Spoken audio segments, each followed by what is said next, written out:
Hey guys, medieval food is often imagined as either grand castle feasts or plain bowls of porridge, but for ordinary people it was far more complicated than that. A meal could be comforting, exhausting, seasonal, risky, religious, and deeply tied to survival, all at the same time. Before we settle into tonight's history, tell me where you're watching from and what quiet corner of the past you'd like to explore next. And if you enjoy thoughtful long-form history like this, liking the video is a simple way to support it. You can also subscribe for more calm, interesting history made for slow listening. So tonight, let's begin not in a royal hall, but closer to the hearth, where most medieval lives were actually fed. For an ordinary person in the Middle Ages, food was not simply something placed on a table. It was a daily negotiation with weather, work, money, religion, storage, custom, hunger, and luck. Modern viewers often look back and ask what medieval people ate, as if the answer were a stable menu. But the better question is what they could eat, when they could eat it, and what they had to do before a single mouthful reached the bowl. The first thing to understand is that medieval food was not equally medieval everywhere. A peasant in northern England, a vineyard worker in France, a town apprentice in Florence, and a shepherd in Castile did not live from the same cupboard. Soil mattered, climate mattered, local lordship mattered. Access to mills, ovens, markets, forests, streams, and common grazing all shaped the ordinary meal. Even within the same village, a household with a cow, a few hens, and rights to gather would live differently from a landless laborer who depended on wages, scraps, and uncertain charity. And yet, across much of medieval Europe, one reality held steady. Food was mostly work before it was pleasure. Bread sat near the center of ordinary life, but not always the soft white loaf people imagine when they hear the word bread. For many villagers, bread was dark, coarse, heavy, and made from whatever grain the region and the season allowed. Wheat was prized, but it was not always available to the poor. Rye, barley, oats, maslin, which was often a mixed crop of wheat and rye, and other grains filled the gap. The loaf could be dense enough to chew slowly, rough enough to remind the eater of the field it came from, and valuable enough that wasting it was not merely rude, but almost morally wrong. Bread also carried a hidden system inside it. Grain had to be sown, harvested, dried, stored, threshed, winnowed, taken to the mill, ground into flour, brought back, mixed, risen if leaven was available, shaped and baked. Many peasants did not simply bake whenever they wished. In some manorial systems, they were expected or required to use the lord's mill or oven and pay for the privilege. What looks from a distance like a simple loaf was therefore also a reminder of obligation. Even the act of grinding grain could reveal who held power over whom. This is one reason ordinary medieval food can seem plain, but was never simple. A bowl of pottage, for instance, may sound dull to modern ears. But pottage was not one dish. It was more like a whole category of survival cooking, changing with the household, the garden, the season, and the day's leftovers. It might contain peas, beans, onions, leeks, cabbage, herbs, oats, barley, bits of stale bread, and sometimes a small amount of bacon fat or salted meat if the family had any. It could be thin and watery in a hard season, or thick and sustaining when stores were good. The pot itself was important. In many homes, something simmered for long hours near the hearth, not because medieval people had romantic ideas about slow cooking, but because fuel, labor, and time were precious. A meal that could stretch, absorb leftovers, soften tough ingredients, and feed several people from one vessel made practical sense. The hearth was warmth, light, cooking place, drying place, and gathering place. It was also smoky, demanding, and sometimes dangerous. Ordinary food belonged to that world. Warm, smoky, repetitive, and deeply practical. The idea that medieval peasants ate only misery is too simple. There were good days, fresh bread after baking, ale that was weak but familiar, cheese made from local milk, eggs when hens were laying, apples, berries, nuts, or honey in the right season, a stew enriched by a small piece of pork, a feast day when the ordinary rules loosened. But those good days were framed by uncertainty. The same household that ate well after harvest might grow anxious by late winter. When stored grain ran low, vegetables had shriveled, and the next crop was still only a hope under cold soil. Seasonality governed the medieval table in a way that modern supermarkets have made easy to forget. Food did not arrive from everywhere at all times in reliable condition. Spring could be lean, not abundant. The fields were waking, but stored supplies might be nearly gone. Summer brought herbs, greens, dairy, and labor so intense that eating had to fit around daylight and exhaustion. Autumn was the great moment of gathering, slaughtering, preserving, brewing, milling, and preparing for the dark months. Winter narrowed the diet again, bringing salted meat if one had it, dried peas and beans, hard cheeses, stored roots, grain, and whatever had survived damp, rats, mold, and time. That last point matters more than it first appears. Preservation was not a hobby. It was a defense against hunger. Salting, smoking, drying, pickling, fermenting, brewing, cheese-making, and careful storage were everyday technologies of survival. A medieval household that knew how to preserve food well had a better chance of enduring the year. But preservation also changed taste. Salted fish could be strong. Smoked meat could be tough. Stored grain could pick up odors. Ale could sour. Cheese could be sharp, hard, or unpredictable. Medieval flavor was often shaped by necessity rather than preference. And yet, people did care about taste. Ordinary people were not indifferent to pleasure. They used herbs from gardens and hedgerows. They valued onions, garlic, leeks, parsley, sage, mint, and other plants that could lift a plain meal. They enjoyed sweetness when they could get it, though refined sugar was largely a luxury. Honey mattered, fruit mattered, dairy mattered. Fat mattered perhaps more than modern viewers realize, because fat made food satisfying, carried flavor, and provided energy for laboring bodies. The medieval diet was not automatically unhealthy in every way. For many rural workers, it included grains, legumes, vegetables, and physical labor. But it was also vulnerable. Bad harvests, war, animal disease, rising rents, market disruption, or a harsh winter could turn a modest but workable diet into a frightening one. Malnutrition did not always mean dramatic starvation. It could mean weakness, poor resistance to illness, slower recovery, stunted growth, or the dull fatigue that came from never quite having enough. One quiet misunderstanding is that hunger was only a disaster event. In reality, hunger could be seasonal, social, and uneven. Some people had enough most of the time.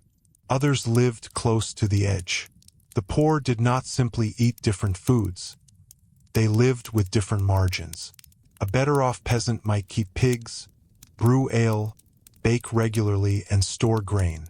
A cottager with little land might rely more heavily on wages, gleaning, small garden produce, and the goodwill of neighbors.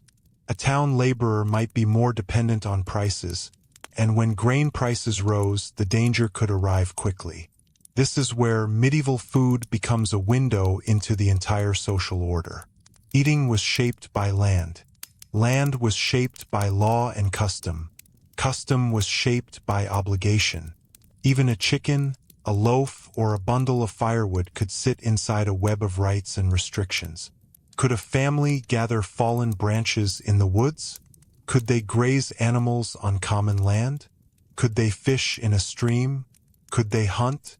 Often, the answer depended not on hunger, but on status. Meat is one of the clearest examples. Modern depictions of the Middle Ages often swing between two extremes. Either everyone is gnawing meat in smoky taverns, or peasants never taste it at all.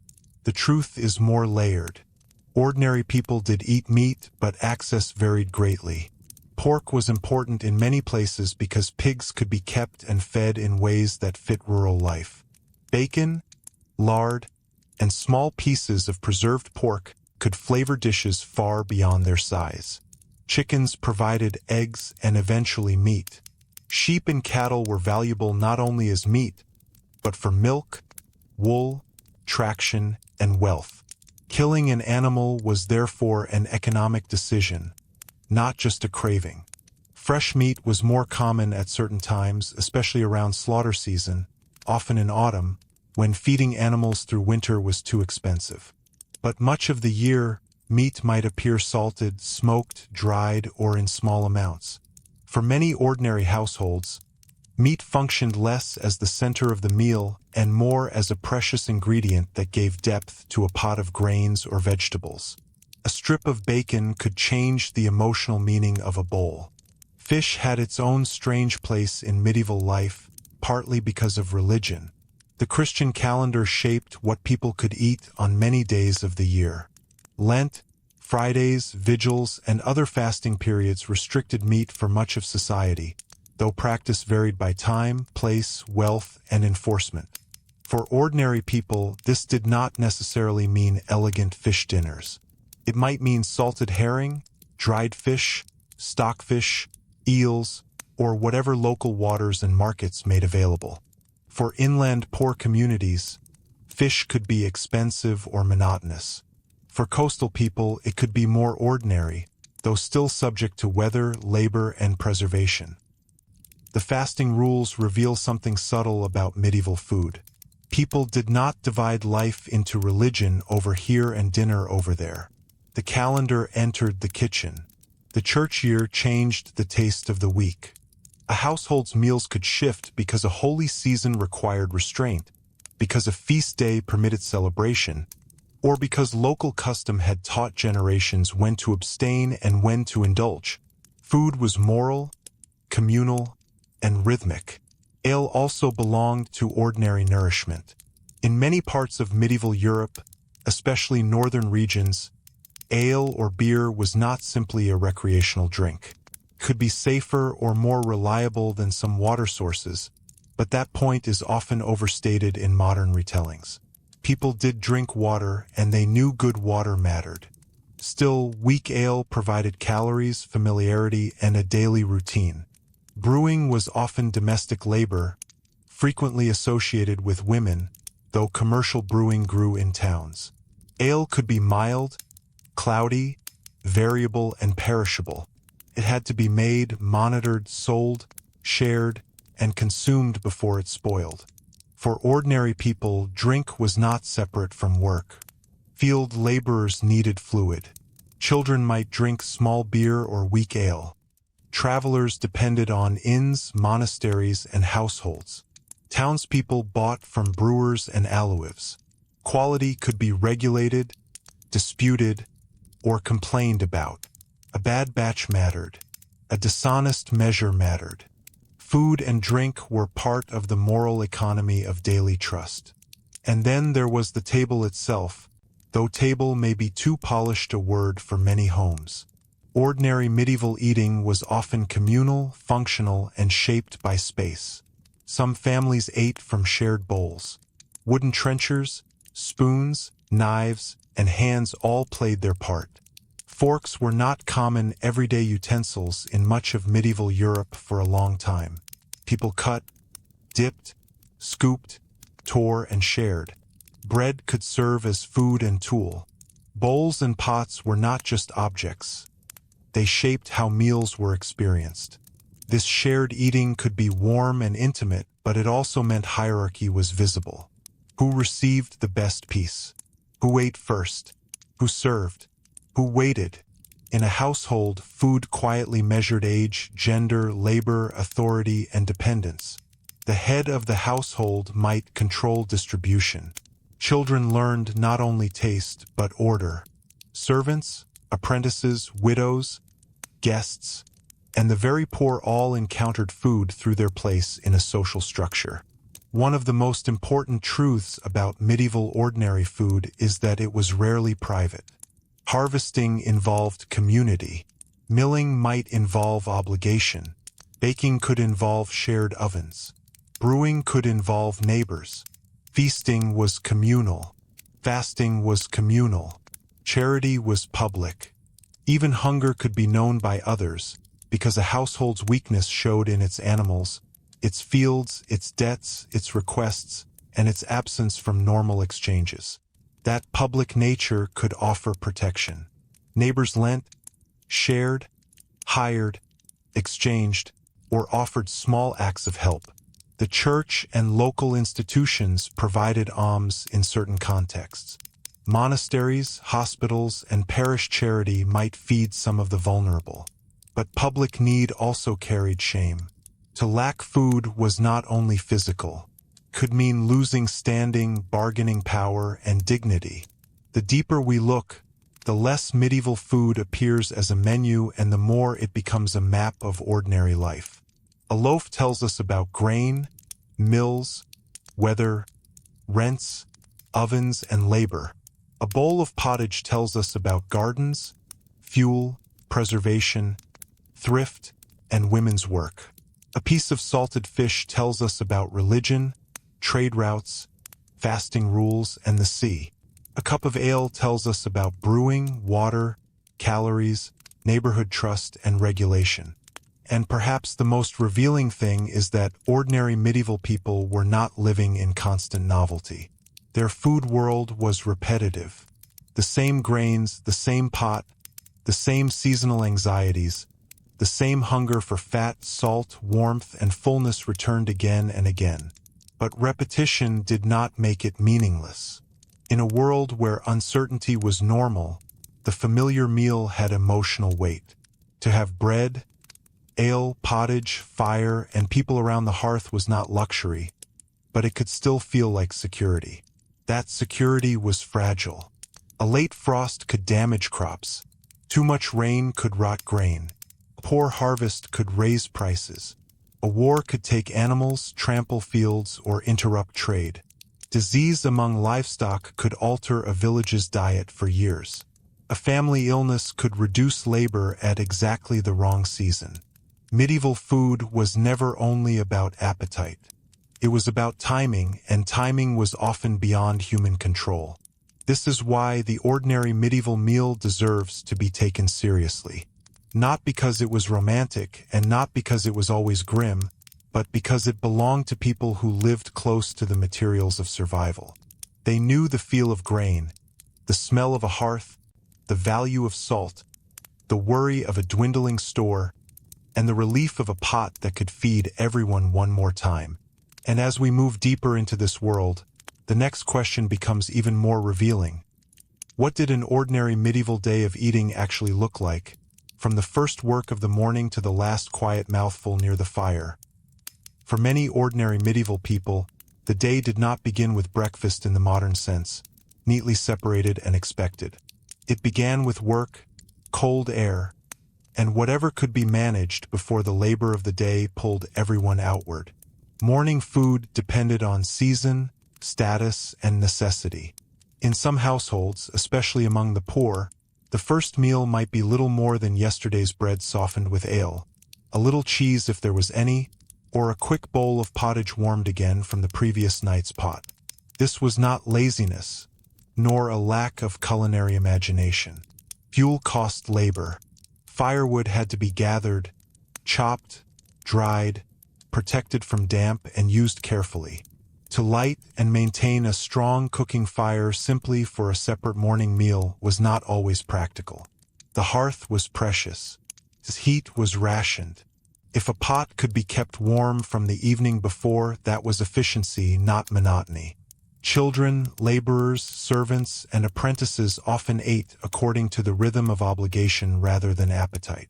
A farm servant might be up before daylight, tending animals before touching his own bowl.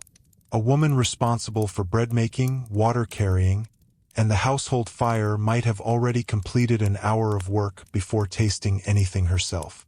In towns, apprentices rose for workshops, market boys for deliveries, maidservants for washing and sweeping.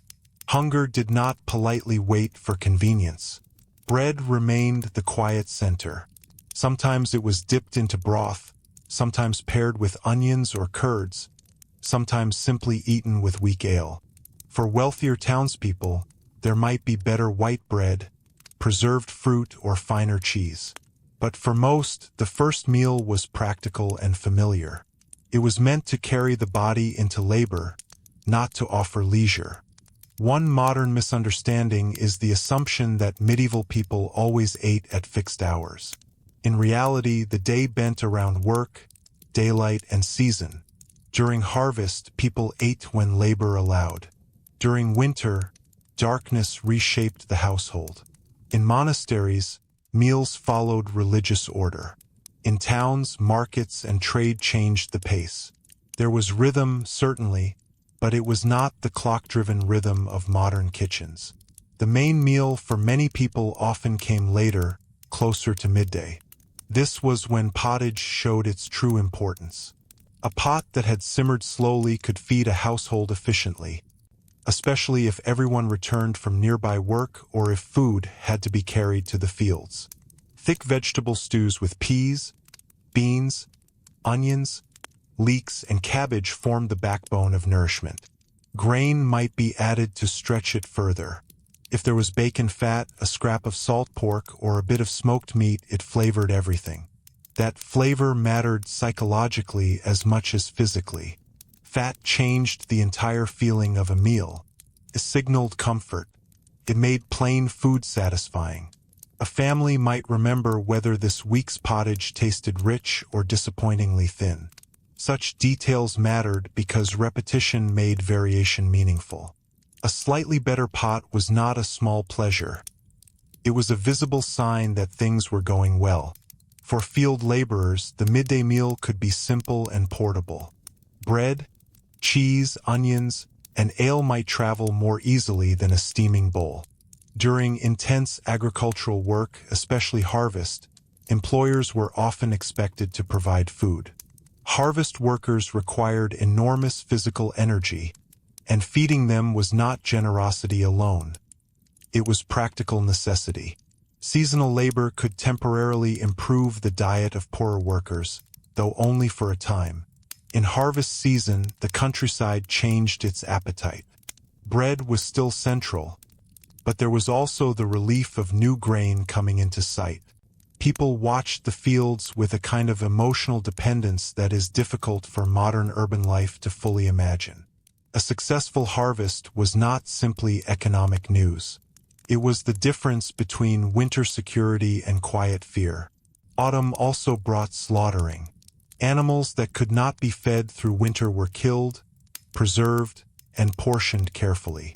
This was one of the moments when meat became more visible in ordinary households.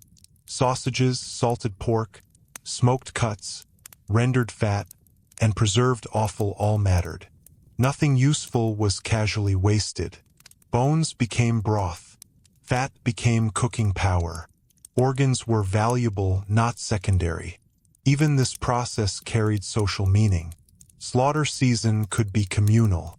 Neighbors helped, shared tools, exchanged labor, and sometimes exchanged food. Preservation was knowledge passed through households, often maintained through women's labor and memory. The success of winter eating depended heavily on quiet domestic expertise that left few written records but shaped survival. Dinner, in the later sense of the evening meal, was often lighter than the midday one, though not always. Again, the word itself shifts across centuries and places. What matters more is the pattern. A stronger central meal surrounded by smaller, practical eating. Evening might bring more bread, leftover pottage, porridge, or broth. In winter, the fire drew people inward, and warmth itself became part of nourishment. And yet, ordinary medieval food was never entirely private. Even the meal at home was shaped by public systems. Bakers were regulated. Millers were watched with suspicion. Alewives could be fined for poor quality or dishonest measures. Market inspectors existed because food fraud was not a modern invention. Bread weight, ale strength, fish quality, and meat freshness all mattered deeply in communities where people could not afford much margin for deception. The medieval miller, in particular, occupied a strange place in the popular imagination, often treated with suspicion in songs, stories, and complaints. Grain had to pass through his hands, and that gave him power. People worried about unfair measures, hidden fees, or flour lost along the way. Whether every suspicion was deserved is another question, but the emotional truth is revealing. When food security is fragile, trust becomes part of the meal. Town life changed eating in its own ways. Urban people were often less directly connected to production and more exposed to prices. A poor family in a city could not simply rely on a kitchen garden or a pig behind the house to the same degree as rural villagers. Bread prices were watched closely. Grain shortages could cause unrest. Food riots were not irrational chaos. They were often desperate responses to a system that felt morally broken. Urban streets also introduced a wider food world. Bakers, cooks, pie sellers, fishmongers, brewers, and street vendors created access for people who did not produce everything themselves. A laborer might buy ready food rather than prepare it. A traveler depended on inns and cookshops. A widow without household labor support might rely more heavily on the market. Medieval towns were not only places of scarcity, they were places where food became increasingly commercial. Still, wealth marked every table. A merchant's household might enjoy better bread, more regular meat, imported spices in small quantities, better wine, and greater variety. A noble household lived in a different culinary universe altogether. But even there, ordinary routine often mattered more than fantasy suggests. Great feasts were memorable because they were exceptional. Daily food, even among the wealthy, still depended on season, storage, servants, and supply. The contrast mattered because ordinary people could see it. They understood hierarchy through visible consumption. White bread versus dark bread. Fresh meat versus salted scraps. Wine versus weak ale. Multiple courses versus one shared pot. Food was one of the most obvious ways social order became visible without explanation. Religious life shaped this visibility further. Feast days punctuated the year. Christmas, Easter, saints' days, weddings, harvest celebrations. These moments changed the emotional landscape of eating. Better bread might appear. More meat might be served. Ale flowed more freely. Music, guests, and shared abundance made food feel like ceremony. But feast days also sharpened awareness of ordinary days. Celebration was meaningful because routine was restrained.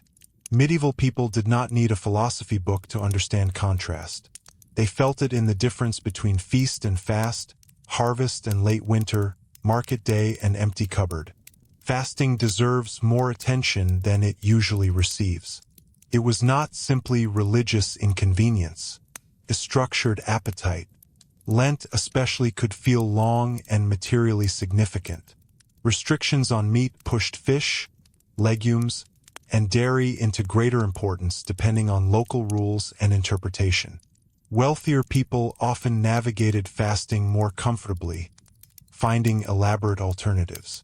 For the poor, fasting could blur more closely with ordinary scarcity. This created one of the quiet ironies of medieval life. Religious discipline and economic necessity sometimes looked very similar from the table. A nobleman abstaining from meat on a Friday and a poor laborer eating no meat because he simply had none were participating in very different experiences that could outwardly resemble one another. Children learned all of this early. They learned when bread was rationed carefully. They learned the difference between feast and ordinary time. They learned what could be gathered from hedgerows, what had to be saved for winter, and what belonged to the Lord rather than to hungry hands. Food education was not a separate lesson. It was life itself. Even old age changed eating. Missing teeth made coarse bread difficult. Illness changed appetite. Widowhood could alter household security. A person who could no longer work strongly might feel food anxiety not because they had forgotten how to survive, but because survival depended on being useful within the household economy. To eat without contributing could become morally heavy. And then there were the years when the system failed. A bad harvest did not arrive as cinematic disaster at first. It arrived quietly. Too much rain, grain rotting in the field, prices creeping upward in the market, smaller loaves, anxious conversations, fewer animals slaughtered, more careful portions. People noticed before historians did. They noticed in their hands. When several bad seasons followed each other, ordinary food changed from routine to emergency. Bread was stretched with inferior grains. Acorns, chestnuts, wild plants, and desperate substitutes entered the kitchen. Livestock were sold too early or slaughtered too soon. Seed grain meant for next year was eaten. That decision could save the month and ruin the future. Famine was rarely just absence. It was a chain of terrible choices. And because medieval people lived close to food production, they understood these choices with painful clarity. To eat the seed grain was not merely hunger. It was the knowledge of what next spring might become. In those moments, charity, church relief, village networks, and lordly obligations were tested. Some systems held, others failed. Hunger revealed the true structure of a community faster than prosperity ever could. It is tempting to imagine medieval people as permanently accustomed to hardship, but that simplifies them too much. People still feared hunger. They still hoped for abundance. They still noticed beauty in a good loaf, a well-brewed ale, a full cheese shelf, or the smell of fresh bread rising after baking day. And perhaps nowhere did that hope feel stronger than on baking day itself, when grain finally completed its long journey from field to flour to dough, and the ordinary household waited for the oven to decide whether the week ahead would feel secure or uncertain. Because baking day could decide so much, it carried a seriousness that modern kitchens rarely feel. Bread was not an optional comfort or a decorative side dish. It was the foundation of ordinary survival, and when a batch failed, when dough did not rise well, when flour had been poorly milled, when damp weather spoiled the oven's heat, or when the loaf simply came out too small, the consequences reached far beyond disappointment. In many villages, households did not always maintain large private ovens suitable for regular bread baking. Instead, communal or lord-controlled ovens shaped the rhythm of the week. Women, servants, or children might carry prepared dough to the bakehouse, waiting their turn among neighbors who were doing exactly the same. This was a social space, but not necessarily a leisurely one. It was full of judgment, comparison, practical advice, and quiet awareness of status. People noticed whose dough looked rich, whose loaves were small, whose flour seemed fine, whose household had enough grain to bake generously, and whose did not. Domestic life, so often imagined as private, was visible here. Prosperity could be smelled before it was spoken. The bakehouse also reminds us that medieval food was intensely physical. Bread was kneaded by hand, flour dust settled into clothing and lungs, water had to be carried, wood chopped, ash cleared, ovens managed by experience rather than temperature dials. A good baker understood heat by sight, touch, and memory. There was skill in knowing when an oven was ready, how dough behaved in winter versus summer, how grain from one harvest differed from another. These forms of knowledge were often practical and unwritten, passed through repetition rather than record. Much of what sustained ordinary medieval life existed outside formal chronicles because it belonged to kitchens, gardens, wash spaces, and fields rather than courts and monasteries. Yet it shaped history just as surely. Bread itself could also serve as a kind of utensil. Thick slices or stale pieces might soak broth, hold stewed food, or act as trenchers. Flat pieces supporting meat or sauce. In wealthier households, bread trenchers might later be given to servants or the poor once they had absorbed the meal. Even stale bread remained useful. Waste was an enemy. This attitude toward waste shaped everything. Bones were boiled again. Vegetable scraps returned to the pot. Whey from cheesemaking had uses. Animal fat was too valuable to discard casually. A medieval kitchen was built on extension and recovery. Leftovers were not an afterthought. They were a normal expectation. This practical economy also explains why gardens mattered so much. The household garden was often less romantic than modern imagination suggests.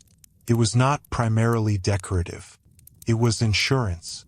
Cabbage, onions, leeks, beans, peas, turnips, garlic, herbs, and sometimes fruit trees created a buffer between the family and pure dependence on grain markets. A small patch of productive land could alter the emotional stability of a household. Herbs added flavor, yes, but also medicine. Beans and peas added protein. Onions and leeks filled the pot reliably. Cabbage survived in useful ways. These were not glamorous foods, but they were faithful ones. Women's labor often stood at the center of this invisible system. While medieval life varied enormously by class and region, the management of ordinary food, gardening, preserving, brewing, dairying, preparing, stretching, monitoring, frequently depended on women's daily judgment. This was not a separate domestic sphere disconnected from the economy. It was the economy. A badly managed storehouse could weaken an entire family before spring. Poor preservation could mean illness. Weak brewing could waste grain. Failed cheese could remove valuable nutrition. Quiet competence in these spaces was not minor household neatness. It was strategic survival. Dairy itself deserves more attention than it usually receives. Milk was highly useful but also perishable, and fresh milk was often transformed quickly into butter, cheese, curds, or other products that lasted longer and traveled better. Cheese, especially, was ordinary wealth.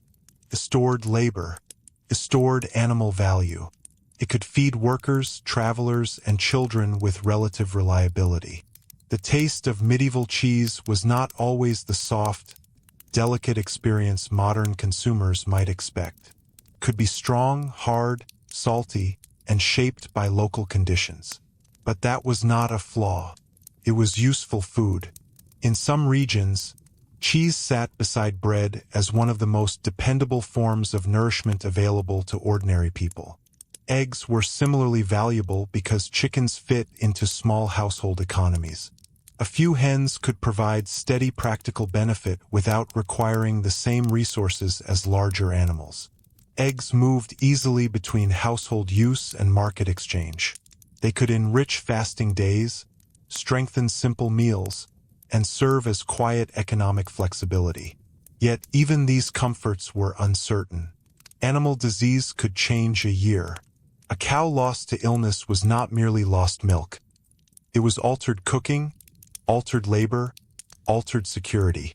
Medieval people understood animals not sentimentally, but structurally. A pig was future fat. A hen was regular possibility. A cow was a form of household stability. Fruit and sweetness formed another layer of ordinary life, often overshadowed by the dramatic stories of feasts. Apples, pears, plums, berries, cherries depending on region, nuts gathered from woods, and honey all mattered. Sweetness was precious because it was limited. Honey served culinary, medicinal, and symbolic roles. Sugar existed, but for most ordinary people it was not a daily reality. An apple in late autumn, dried fruit stored carefully, a spoon of honey in the right moment. These were small pleasures, but in repetitive diets small pleasures became emotionally large. Medieval people were not constantly seeking novelty. They were attentive to variation. This is one reason feast food could be so powerful. A wedding, a parish celebration, a saint's day, a harvest gathering. These events changed not only what was eaten, but how time felt. Roast meat, better bread, stronger drink, spices, sweets where possible, music, visitors, and the suspension of ordinary restraint made the event memorable precisely because ordinary life was structured around limits. But feasting could also reveal inequality. Who hosted the feast? Who sat where? Who served? Who watched abundance from the edge rather than from the center? Celebration often clarified hierarchy rather than dissolving it. Even weddings among ordinary people were not simply romantic gatherings with food attached. They were economic and communal events where eating symbolized alliance, obligation, and reputation. A household that could feed guests well demonstrated competence and standing. Hospitality mattered because reputation mattered. The same was true for hospitality to travelers. Inns, monasteries, and households all participated in a culture where feeding a stranger had moral weight, though not always generous reality. Travelers remembered bad bread, weak ale, suspicious meat, and dishonest hosts. Roads were experienced partly through kitchens, and kitchens themselves were not necessarily clean in the modern sense. Smoke blackened beams. Animals might be nearby. Floors were rough. Water access varied. Preservation fought constantly against insects, rot, damp, and contamination. Medieval people were not unaware of spoilage. They recognized bad smells, dangerous meat, spoiled ale, but they worked within material limits. This is where modern judgment often becomes too easy. It is simple to look backward and ask why people tolerated conditions that feel unpleasant now. But the better historical question is what alternatives actually existed. Refrigeration did not exist. Stable fuel supplies were difficult. Winter reshaped everything. Labor time was finite. Choices were made inside constraint, not ignorance. Sometimes what appears primitive was simply practical. Strongly flavored preserved fish was not a culinary mistake. It was preserved protein. Thick dark bread was not failed white bread. It was the bread available to ordinary households from local grain. Weak ale was not poor beer. It was daily liquid nourishment within a working system. And sometimes the reverse was true. What looked luxurious could hide discomfort. White bread required status, but it could also be nutritionally narrower. Rich feasts could produce digestive misery. Imported spices impressed guests, but did not necessarily mean better health. Medieval people, like modern people, lived inside contradictions between status and comfort. Children experienced these contradictions early. A child might remember feast sweetness and ordinary hunger in the same year. They learned quickly which foods were for adults, which were rationed carefully, and which moments allowed indulgence. They also learned discipline around the table. Bread was respected. Waste was corrected. Appetite was social, not purely personal. Servants and apprentices lived inside especially visible food hierarchies. Their place in the household often determined what they ate and when. Good service might mean reliable meals. Poor conditions could mean humiliation as much as hunger. Food could reward loyalty or express contempt without a single word being spoken. Monasteries provide another revealing contrast. While monastic life followed stricter rules and often prohibited certain meats, it could also offer more regularity than peasant life. Structured meals, bread production, gardens, fish ponds, and organized storage created stability, though this varied greatly by house and wealth. For the poor outside monastery walls, that stability could appear enviable. Hospitals and charitable institutions also fed people, especially the sick, travelers, widows, and the destitute. Medieval charity was not modern welfare, but food was central to how mercy was understood. Alms often meant bread first. Hunger was too visible to be ignored entirely. Still, charity had limits. Shame followed dependence. People preferred exchange to begging, work to open need, dignity to public hunger. This emotional dimension matters because medieval people were not statistics of scarcity. They were people managing pride, reputation, fear, and hope through ordinary meals. One of the strongest quiet fears in medieval life was not dramatic starvation, but the slow recognition that stores were running wrong. A grain bin lower than expected, cheese aging badly, ale turning sour too quickly, a pig failing to fatten, a garden producing less than last year. These signs created anxiety long before famine language appeared. Households watched carefully because they had to.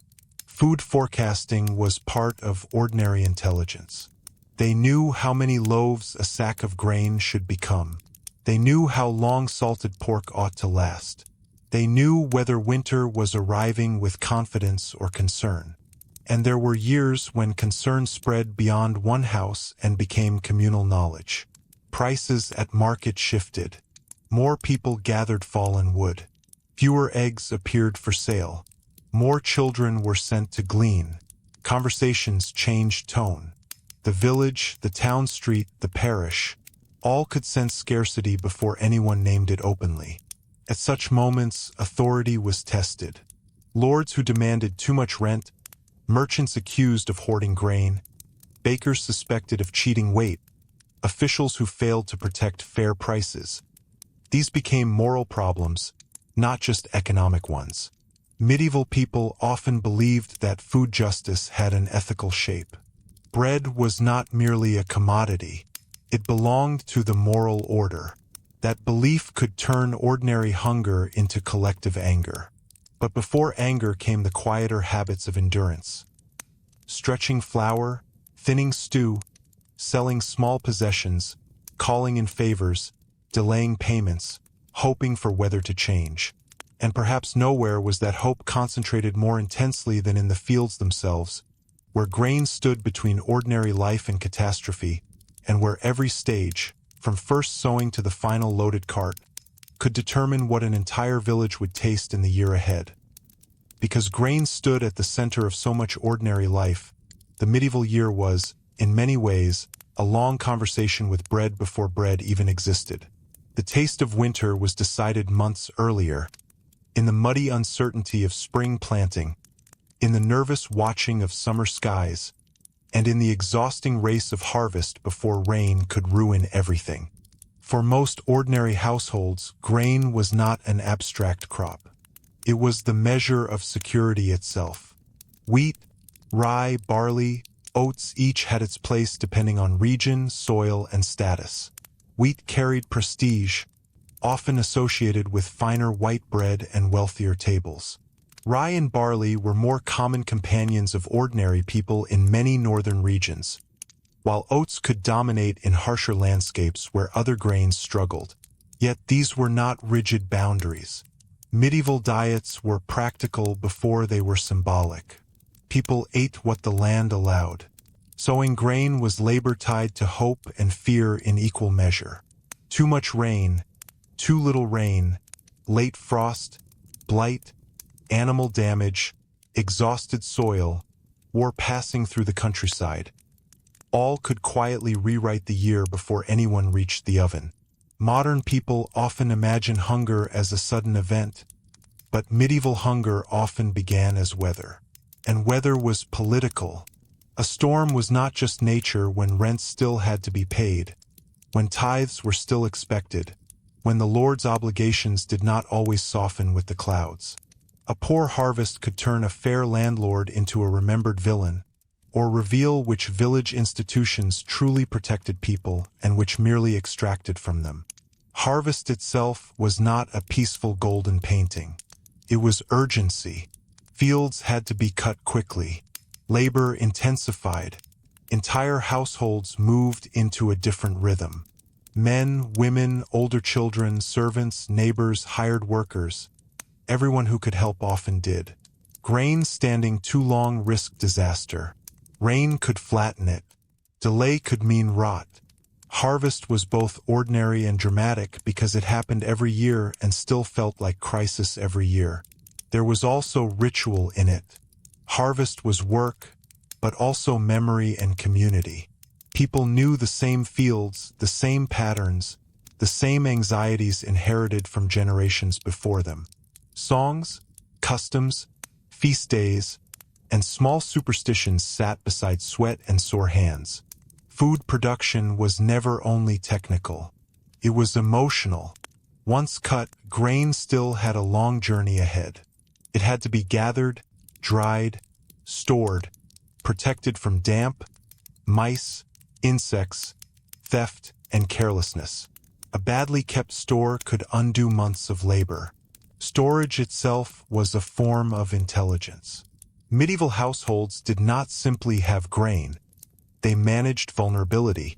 Threshing and winnowing followed, separating usable grain from stalk and chaff. These were dusty, repetitive, necessary tasks that rarely appear in romantic histories but shaped every meal. Then came the mill. The mill, again, was not only machinery. It was a point where private labor met public control. Watermills and windmills were valuable, and many were under lordly authority. People might be required to use a specific mill and pay for it. Complaints about millers were common enough to become part of popular culture. Whether every accusation of theft was fair matters less than the fact that people felt exposed there. To hand over grain was to hand over trust. The finished flour carried class distinctions inside it. Fine sifted flour meant one kind of table.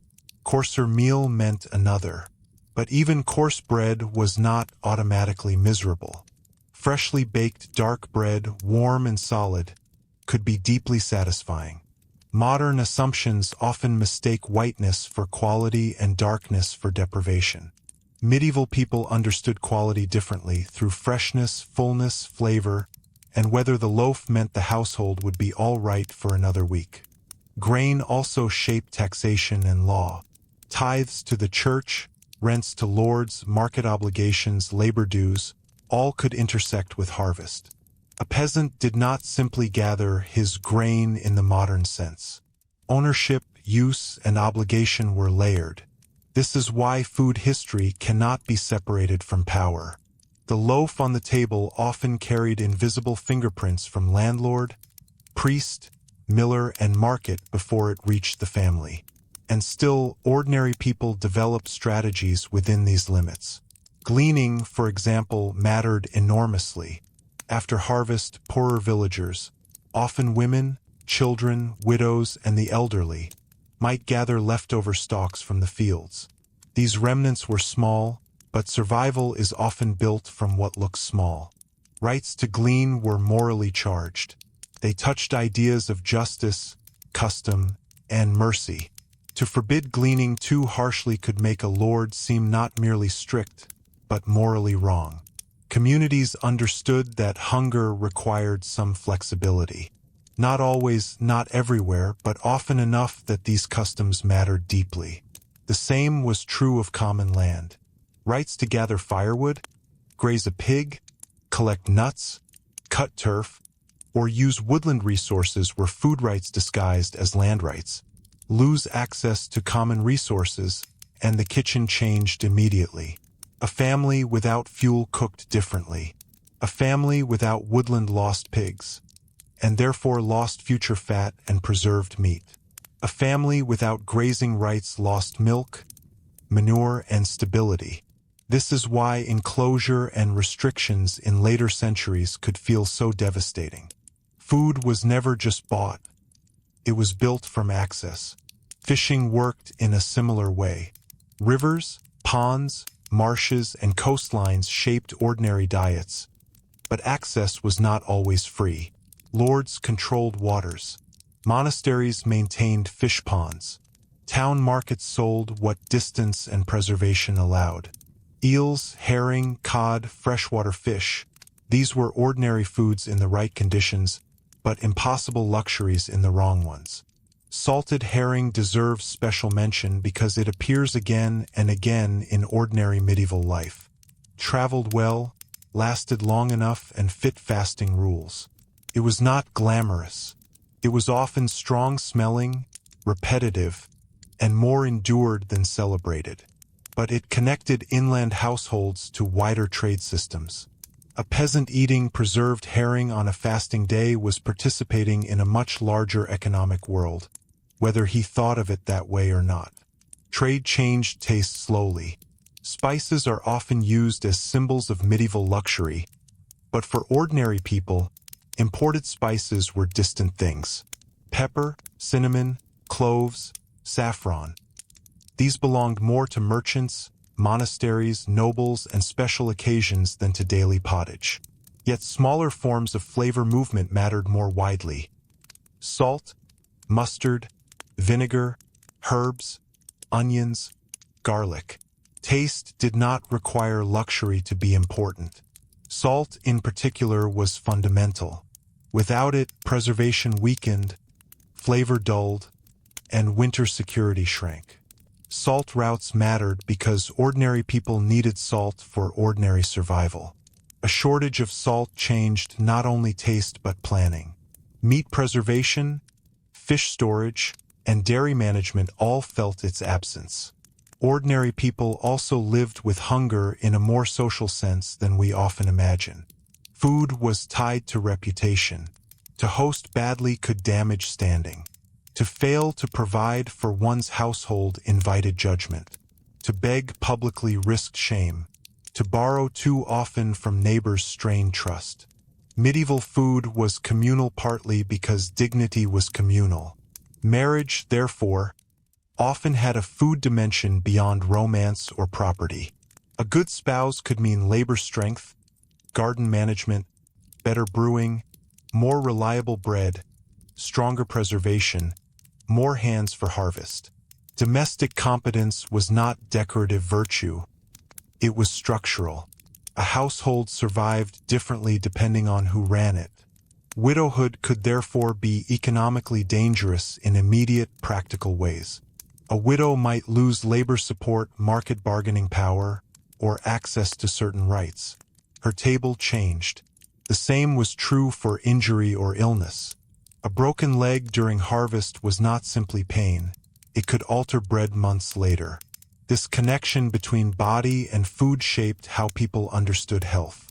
Medieval medicine was its own complex world, but ordinary people knew simple truths through experience. Weak people worked less work meant less food created more weakness. Illness and diet were inseparable long before formal nutritional language existed. Even the Church's moral teachings often reflected this intimacy with appetite. Gluttony could be preached against because hunger was visible. Charity mattered because bread mattered. Hospitality carried religious weight because feeding the traveler or the poor was not symbolic kindness. It was real intervention. At the same time, fasting was also a discipline of self-understanding. To abstain from meat, to simplify meals, to endure appetite for spiritual reasons made sense in a world where food already carried moral meaning. Medieval people did not need to invent symbolism around bread. Bread already ruled the day. There is also a quiet psychological truth here. Repetition made people attentive. If your meals vary wildly every day, a single change can disappear. But if much of life revolves around familiar bread, familiar ale, familiar pottage, then a better onion harvest, a richer cheese, a slightly thicker broth, or fresh butter in spring becomes memorable. Ordinary pleasure grows larger when routine is stable. Spring butter after winter scarcity could feel luxurious. Fresh greens after months of preserved food changed the body and the mood. The first eggs after lean weeks mattered. Medieval joy was often seasonal before it was extravagant. This is one reason historians must be careful not to flatten the past into endless misery. Hardship was real, but so was relief. People laughed over good ale. They remembered a successful feast. They argued over recipes in practical ways. They had preferences, annoyances, cravings, and pride. A village baker could be admired. A household known for strong cheese or good brewing carried reputation through taste. Taste was identity. Regional pride existed long before modern food branding. Certain cheeses, breads, Alesh, wines, fish preparations, and preserved goods were associated with place. Markets carried not only products, but local reputations. A traveler noticed these things. Food mapped geography, and markets themselves were sensory theaters of ordinary life. Grain cellars, fish laid out, wheels of cheese, bread smells, shouting vendors, suspicious inspections, muddy streets, gossip moving faster than carts. Medieval towns were heard and smelled as much as seen. For poorer people, the market could be a place of anxiety as much as opportunity. Prices were watched closely. A few coins had to stretch correctly. A dishonest scale mattered. Bad bread sold too dear felt like personal betrayal. Food economics were intimate because they entered the mouth directly. This intimacy explains why bread riots and grain unrest could happen with such moral force. People did not merely protest prices. They believed unfair food threatened the right order of the world. Authorities who failed to protect fair provisioning risked more than complaints. They risked legitimacy, but most of life was not riot. Most of life was counting loaves, tending the pot, checking the cellar, watching the weather, and hoping the grain stores matched the calendar. And when winter deepened, when gardens slept, roads worsened, animals were fewer, and the table narrowed again, ordinary people faced perhaps the most revealing season of all, when medieval food showed not what was possible, but what could truly endure. Winter narrowed the medieval table in ways that modern life rarely asks us to imagine. By the time the cold months settled in fully, much of the year's variety had already disappeared. Fresh greens were scarce, fruit was limited to what had been stored or dried, and the bright abundance of harvest had become memory. What remained was the true test of planning.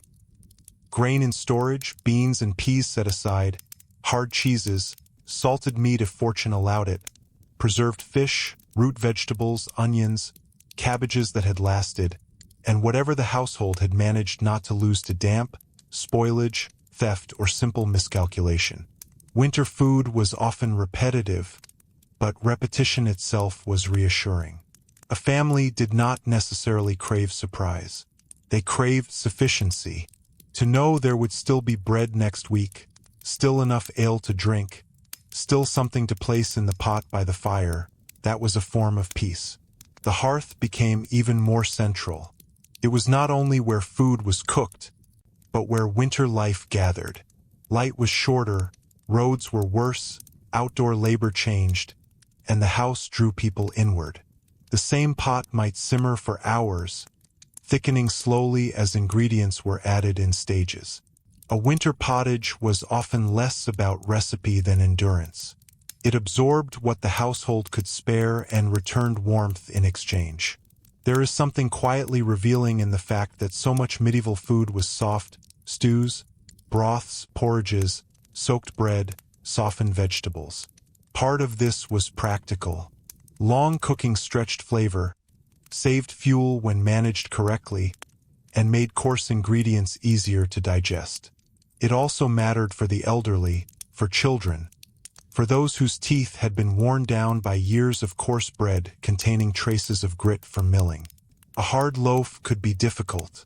A warm broth was more forgiving. This detail, small as it seems, reminds us that ordinary food reflected bodies as they actually were, not as idealized paintings imagine them. Medieval people aged visibly through labor. Teeth wore down, backs bent, hands roughened. Their food adapted to that reality. Winter also intensified the importance of preserved pork. Bacon, lard, salted cuts, sausages, these could transform ordinary meals. Even when meat itself was scarce, rendered fat changed everything. Fat was flavor, energy, and emotional comfort. A spoon of dripping in a pot of beans could mean the difference between food that merely sustained and food that felt satisfying. Pigs were therefore extraordinarily useful animals in many ordinary households. They could turn scraps and woodland forage into future nourishment. In places with access to forested land, pigs could be sent to feed on acorns and other mast, reducing household burden. A successful pig was future winter security. This is why rights to woodland mattered so much. They were not abstract legal privileges. They were bacon in January. Cabbage, too, deserves more respect than it usually receives. It was dependable, productive, and suited to the ordinary kitchen. It lasted well, filled the pot honestly, and combined with nearly everything else. Medieval food was often built not around dramatic ingredients, but around reliability. Cabbage was reliable. So were onions. So were beans. Beans and peas formed a quiet nutritional backbone for much of Europe. They were filling, storable, and especially important during fasting periods when meat was restricted. Their reputation today can seem plain, but plainness is often the language of survival. A sack of dried peas was not exciting. It was security, and security in winter was always shadowed by the possibility of misjudgment. The hungry gap, especially the late winter and early spring period before new crops arrived, was one of the most anxious stretches of the year. Stores ran low. Hope had to be measured against arithmetic. Families counted not just days but loaves. Grain bins that had seemed adequate in autumn could look far less reassuring by February. This was the season when people became inventive and sometimes desperate. Flour might be stretched with inferior grains. Bread became smaller, coarser, less satisfying. More reliance fell on peas, beans, and whatever could be foraged. In harsher years, chestnuts, acorns processed carefully, wild greens, and less desirable foods entered the kitchen. These were not culinary adventures. They were signs of strain. One of the mistakes modern viewers make is imagining famine as an event that begins dramatically, as if hunger arrives with a trumpet. More often, it arrived as thinning soup, smaller bread, quieter worry, and a household deciding not to speak openly yet about how serious things were becoming. Children noticed anyway. They noticed because portions changed, because adults pretended not to be hungry, because bread was cut more carefully, because a mother stood longer by an emptying store chest, because neighbors asked to borrow more often. Hunger has a sound before it has a name, and when scarcity deepened, social distinctions became sharper. Wealthier households could buy from markets longer, preserve better, hold reserves, or absorb price rises. The poor had fewer layers between themselves and disaster. A bad month for the wealthy was often inconvenience. A bad month for the poor could begin a chain of selling tools, losing animals, borrowing grain, and entering debt that lasted years. Debt itself had a taste, changed the table. A household that sold its pig to survive one winter might lose fat, manure, and future flexibility. Selling seed grain saved the present and threatened the next harvest. Medieval survival often required choices that solved one season by damaging the next. This is why charity and obligation mattered so deeply. Medieval society was unequal, but it also carried expectations, sometimes honored, sometimes betrayed, about responsibility. Lords were expected, at least morally, to protect and provide in crisis. Monasteries distributed alms. Parishes fed the poor. Guilds supported members in towns. Neighbors exchanged labor and food. These systems were imperfect and they could fail badly, but they reveal how ordinary people thought about hunger. Food scarcity was not purely private misfortune. It was a test of the moral order. If a baker sold dishonest loaves, if a merchant hoarded grain during shortage, if a lord demanded full rent from starving tenants, People often interpreted this not simply as greed, but as a violation of what society was supposed to be. Bread carried ethics.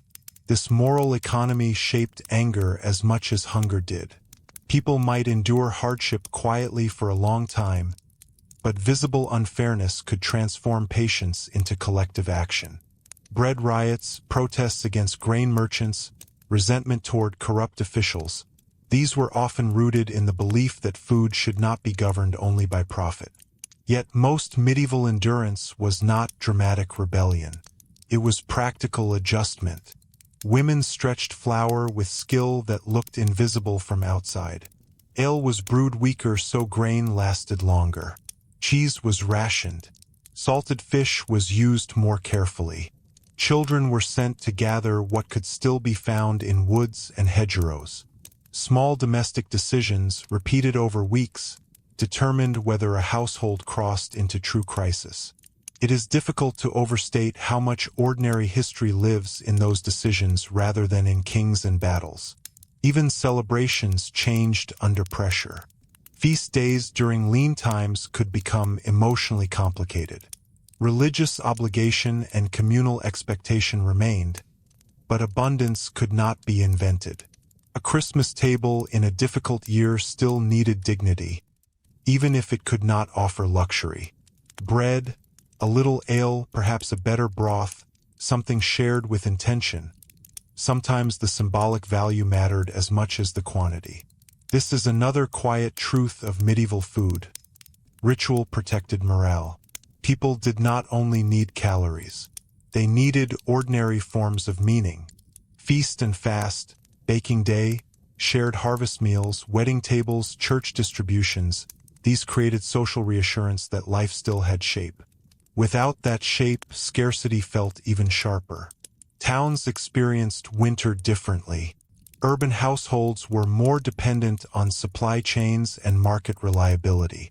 Roads made worse by weather could interrupt deliveries. Fish spoiled. Grain prices rose. Firewood became expensive. A rural family might still have access to a garden, a hen, or a pig. An urban laborer often depended more directly on wages and prices. This made unemployment especially dangerous. A craftsman with no work did not simply lose income. He lost access to bread almost immediately. Apprentices depended on masters. Servants depended on households. Widows and the elderly could be pushed quickly toward parish charity or begging. Street food, cookshops, and bakeries helped many survive, but they also exposed people to market vulnerability. Buying food daily is a different kind of anxiety than storing it yearly. Medieval towns knew both. At the same time, winter markets could be places of strange comfort. Familiar sellers, the smell of bread, the sight of cheese wheels, the presence of fishmongers, the noise of ordinary exchange. All reminded people that the system was still functioning. Markets were reassurance as much as commerce. And there were still pleasures. Spiced ale at the right moment. A fresh loaf on a cold day. Roast chestnuts. Better food at Christmastide. Shared warmth around the fire while something slow cooked in the pot. Medieval people were not endlessly grim. Joy survived in proportion to rarity. Perhaps that is why feast memories lasted so strongly.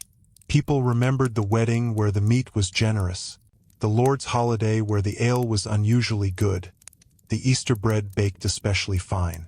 Memory itself became part of food history. People told stories through meals, and sometimes those stories carried criticism. People remembered bad hospitality too. The inn with poor bread, the monastery known for thin ale, the lord whose table overflowed while tenants struggled. Food was reputation made visible. It created affection and resentment with equal force. Even saints' stories and popular tales often reflected this. Miracles of loaves, warnings against greed, praise of hospitality, condemnation of waste. These narratives worked because audiences understood food intimately. A sermon about bread was never abstract. The same intimacy shaped law. Assizes of bread and ale attempted to regulate quality and price. Authorities understood that social peace could depend on whether ordinary people trusted the loaf they bought. Governance entered the kitchen more often than grand political histories suggest. And then there were the years when winter did not merely narrow the table, but broke it. A succession of failed harvests, livestock disease, war disruption, or plague could turn ordinary scarcity into catastrophe. In such times, preserved habits no longer stretched far enough. Seed grain disappeared into cooking pots. Animals vanished from buyers. People left villages in search of work, relief, or relatives who might still help. The household economy unraveled from the bottom upward. When that happened, even bread changed its meaning. It was no longer routine.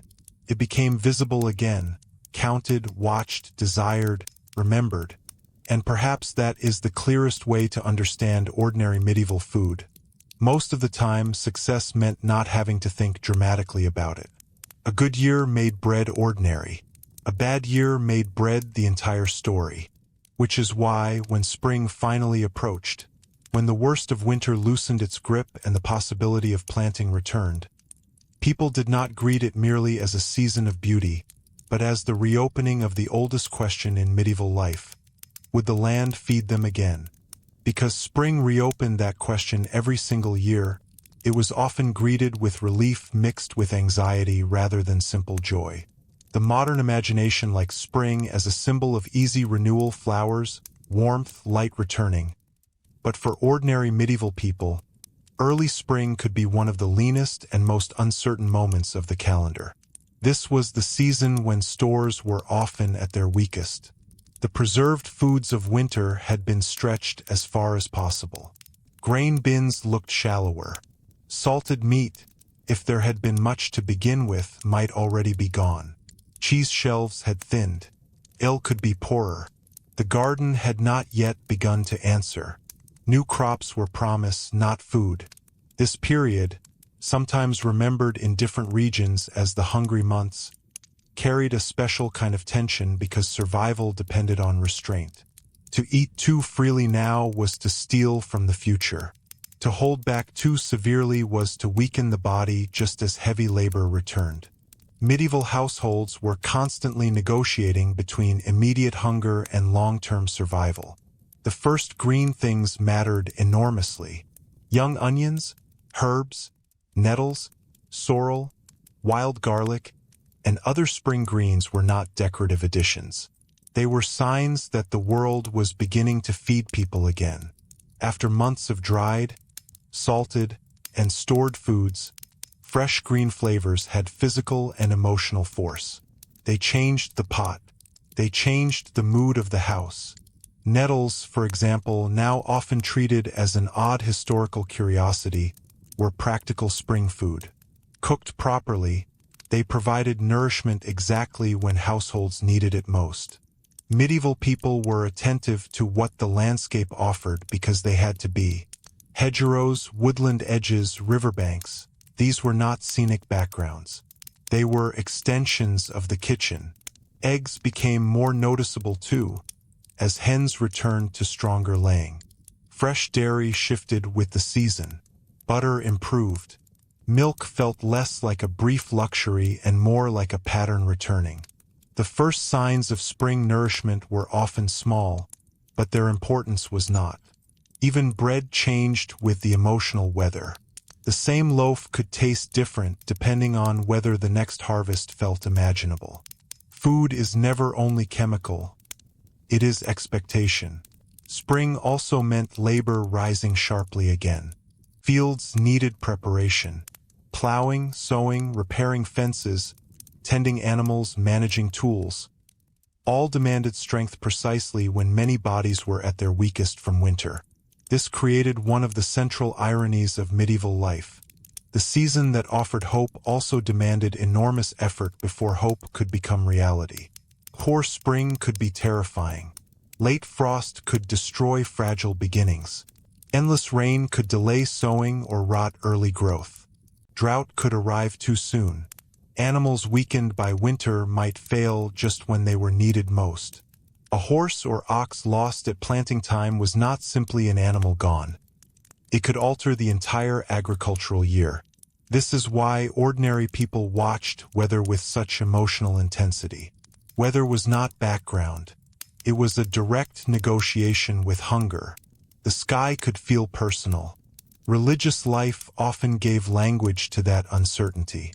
Processions for good harvests, prayers for rain, local customs tied to planting and fertility, all reflected a world where the line between practical labor and spiritual anxiety was thin.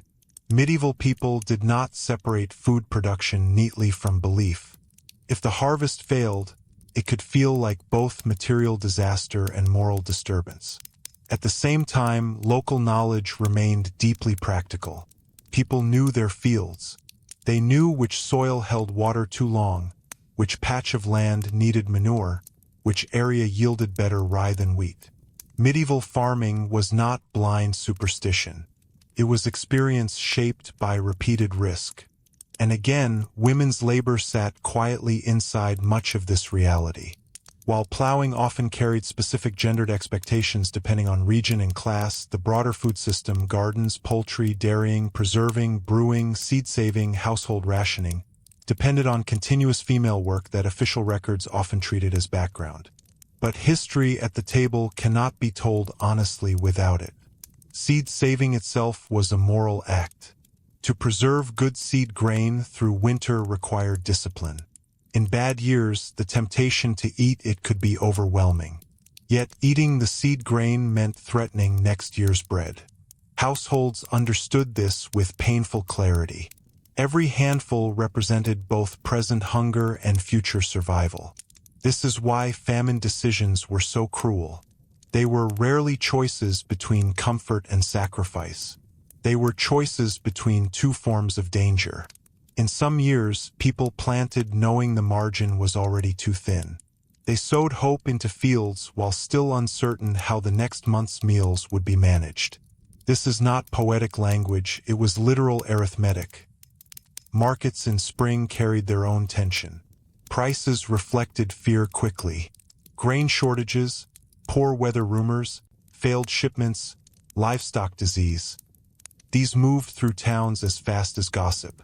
A baker adjusting loaf size could tell an entire neighborhood how anxious the season had become. Ordinary people read markets like weather reports.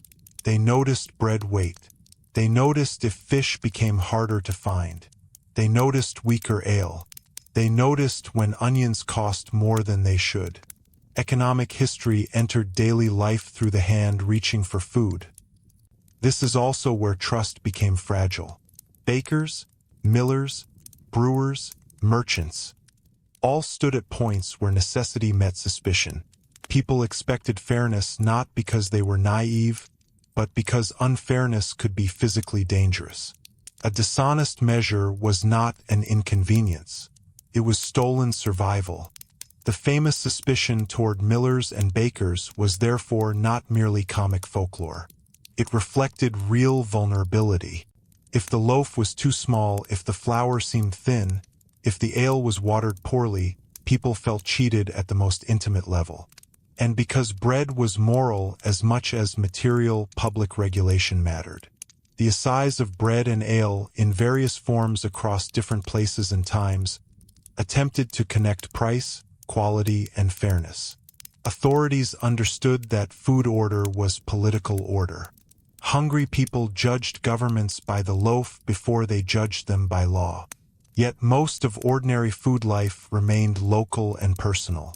It was neighbors borrowing flour, a widow receiving eggs from a relative, a child sent to gather herbs, a shared oven, a borrowed pig for breeding. These exchanges rarely enter grand history books, but they formed the true architecture of survival. Marriage again reveals this clearly. A household with two capable adults, shared labor, and kin connections stood differently against scarcity than someone isolated. Marriage was emotional, social, and religious, but it was also deeply nutritional. People married into food security as much as affection. This could make widowhood or abandonment especially brutal.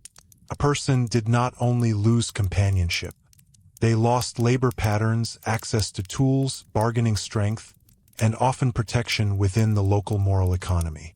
Hunger could follow grief very quickly. Children, too, were part of household food strategy.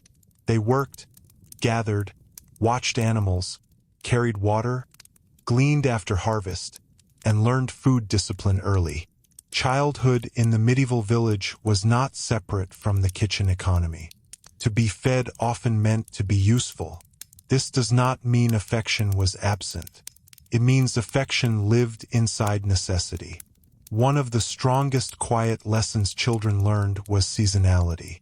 They understood that strawberries did not belong to winter, that spring eggs felt different from winter ones, that feast bread was not ordinary bread. Their sense of time was edible. Modern life often treats food as permanently available and therefore emotionally flat. Medieval life made appetite seasonal and therefore memorable. This memory shaped adulthood.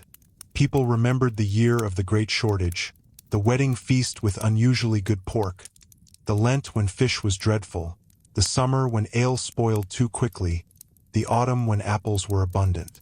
Family history could be told through meals as much as through names. Even migration was often a food story.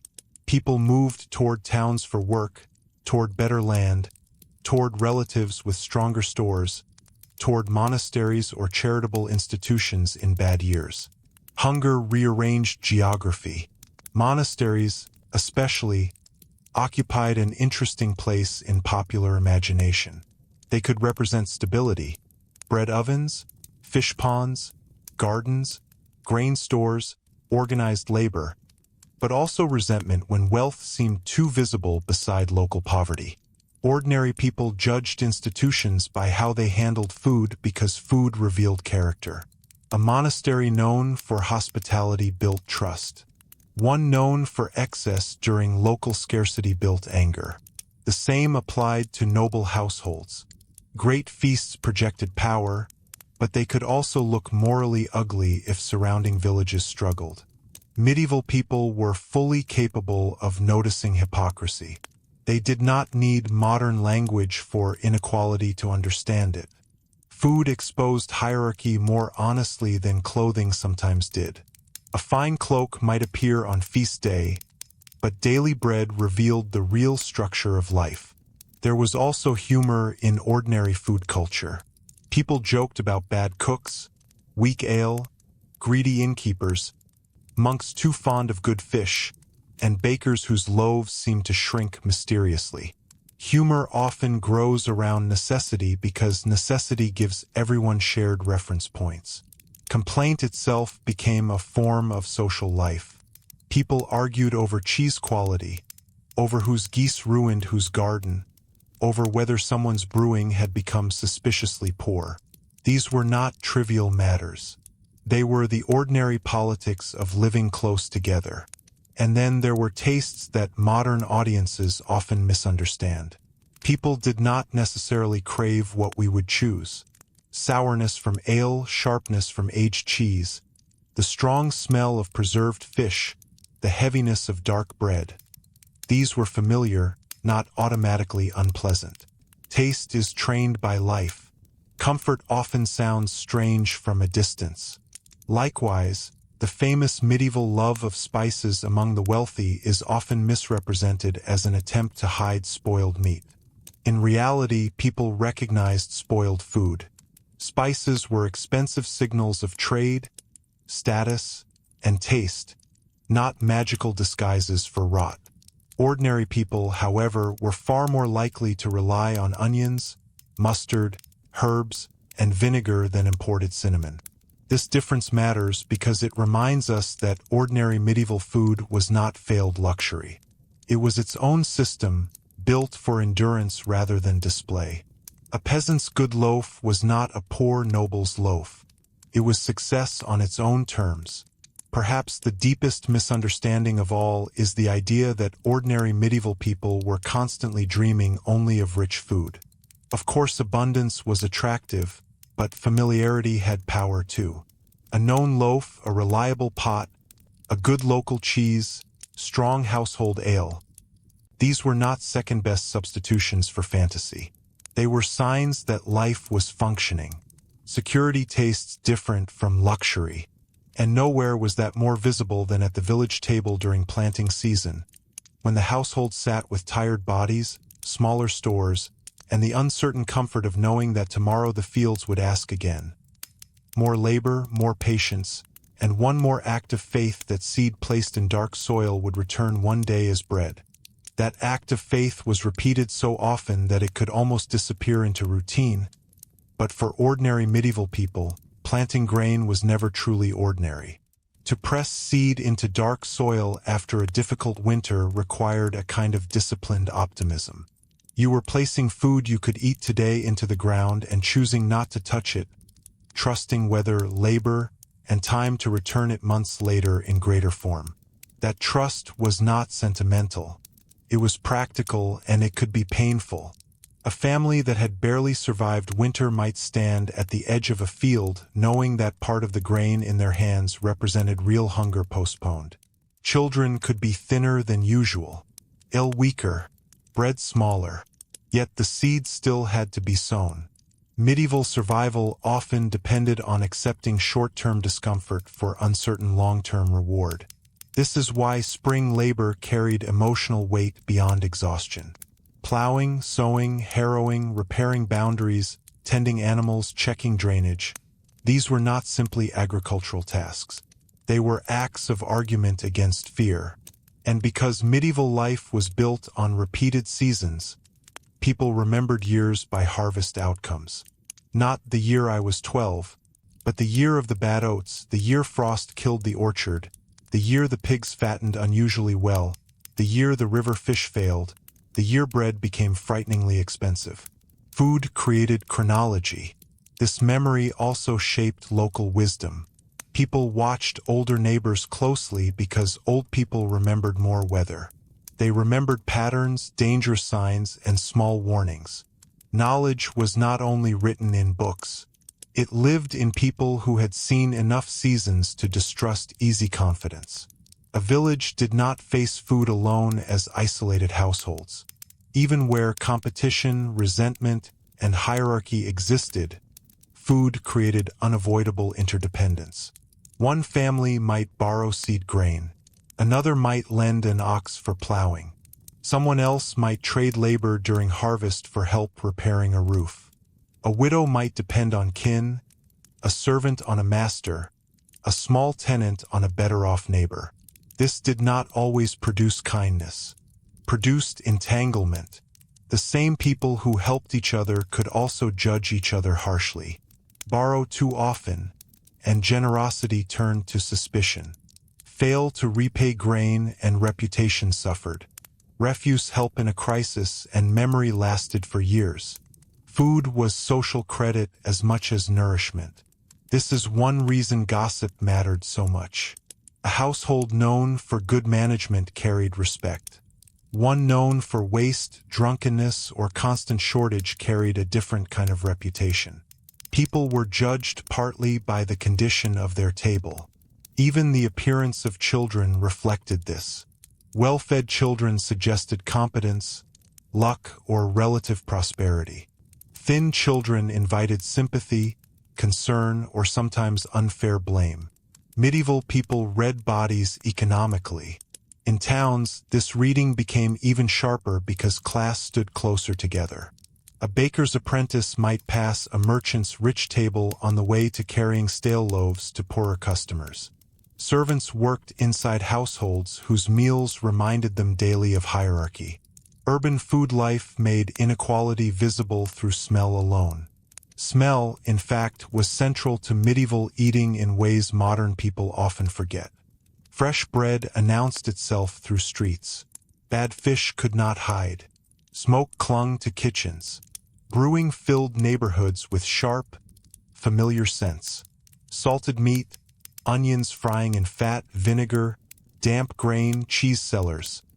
These formed the sensory background of ordinary life.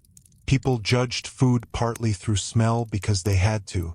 Spoilage was serious. Preservation was imperfect. Markets depended on trust, but trust was checked by nose, eyes, and experience. This is another reason inns could become famous or infamous so quickly. Travelers remembered where the bread was stale, where the ale was honest, where the stew looked suspicious, where the host watered the drink too much. Hospitality was measured by the body before it became a story. Travel itself reveals something interesting about ordinary food. Many people spent most of life eating within a narrow local pattern. Travel exposed difference. Bread tasted different in another region. Cheese changed. Ale changed. Fish appeared where inland people expected none. Even small variations reminded travelers that food was geography made edible. Pilgrims, merchants, soldiers, and wandering laborers often carried these observations back with them. A person might return home with stories not only of shrines or cities, but of strange bread, better wine, terrible fish, or a monastery known for unusually generous meals. Monasteries deserve a closer look here because they sat in a curious position between spiritual discipline and material abundance. Many followed strict dietary rules, especially around meat, yet large houses could still eat far better and more regularly than surrounding peasants. Gardens, fish ponds, grain stores, vineyards in some regions, organized kitchens. Monastic food could be stable even when village life was fragile. This created admiration and resentment at once. To the hungry traveler, a monastery offering bread and ale represented mercy. To the nearby villager struggling through poor harvests, the same walls could symbolize uncomfortable inequality. Medieval people were capable of holding both thoughts at once. Feasting inside monasteries also reveals something subtle. Even disciplined religious life did not remove the human meaning of special meals. Saints' days, major festivals, hospitality for important guests. Food still marked importance. Restraint and celebration defined each other. The same was true in noble households, though on a larger scale. Great halls and famous banquets dominate popular imagination. But for ordinary people, noble food mattered less as fantasy and more as comparison. They saw the visible difference between coarse village bread and fine white loaves, between occasional bacon and regular roast meat, between shared pottage and multiple courses served in sequence. And yet, luxury had its own discomforts. Rich households were not automatically comfortable in the modern sense. Preservation problems remained. Winter remained. Kitchens were still hot, smoky, and labor-heavy. A lavish feast could also be a performance of power rather than relaxed pleasure. Ordinary people often understood this better than we assume. They envied abundance, certainly, but they also valued reliability. A steady loaf could matter more than a distant image of excess. Reliability shaped drink as much as food. Ale was daily structure. In many households, brewing was so regular that it formed part of domestic rhythm like baking or washing. Weak ale for everyday use, stronger batches for special occasions, careful watching to avoid spoilage. These were ordinary concerns. Alewives, women who brewed and sold ale, became familiar figures in many communities. Their reputation could be good or terrible. Strong ale earned praise. Weak ale earned jokes. Overcharging earned resentment. Here again, food history becomes social history. There is a strange intimacy in being known by the quality of what people swallow. Wine, by contrast, often marked geography and class more sharply. In wine-producing regions, it could be ordinary enough, though still variable by quality. Elsewhere, it often carried stronger associations with status, church use, or special occasions. But even here, ordinary people were practical. They valued what fit their world. One of the quieter pleasures of the medieval table was not richness, but warmth. Warm bread, warm broth, warm ale in winter. Heat itself had emotional value in a cold world. A hot meal was security you could feel immediately. This is why the evening meal around the hearth mattered so deeply. It was not simply about calories after work. It was the social center of the household. People returned from fields, workshops, errands, and obligations into one shared space. News was exchanged. Complaints were voiced. Repairs were made. Children listened. Stories were told. Food sat inside all of that. The meal was therefore also a lesson in order. Who sat where? Who served first? Who cut the loaf? Who received the best portion? Who waited? Family structure was taught quietly through repetition. Bread itself carried ceremony. It was cut carefully, respected, blessed in some contexts, and morally charged. To waste bread was not merely careless. It could feel almost offensive because everyone knew the labor behind it. This reverence survives in small cultural habits long after the original conditions are forgotten. It came from centuries of knowing exactly how fragile the path from field to loaf could be. And then there were those who stood outside the ordinary household table entirely. The poor with no stable hearth, the sick, wandering laborers between work, beggars, abandoned elderly people, and children without reliable care. Their relationship to food depended on charity, institutions, luck, and public mercy. Bread at the church door mattered. Monastic hospitality mattered. The leftover from a richer table mattered. Medieval charity was often inconsistent, but it was rarely abstract. Hunger made abstraction impossible. This also shaped religious imagination. Miracles of multiplication, stories of saints feeding the poor, moral warnings about greed and hospitality, all resonated because food was immediate. A sermon on bread did not require explanation. At the same time, suspicion followed visible poverty. Not every beggar was trusted. Communities distinguished, sometimes harshly, between the deserving poor and those seen as idle or dishonest. Hunger did not automatically create compassion. It also created judgment. Again, food reveals moral boundaries. The same boundary existed around animals. Hunting, for instance, was not simply a matter of finding meat. In many places, forests and game belonged legally to lords. A hungry peasant taking deer from noble land was not viewed merely as feeding a family. It could be treated as theft against hierarchy itself. This created one of the sharpest contradictions in medieval food life. A rabbit in the forest might be physically near and socially unreachable. Hunger did not erase law. People adapted. Rabbits smaller than noble game, birds, fish where possible, pigs raised close to home, garden food, gleaned grain. Ordinary diets were shaped by what could be accessed without punishment. And still, the imagination of abundance lingered.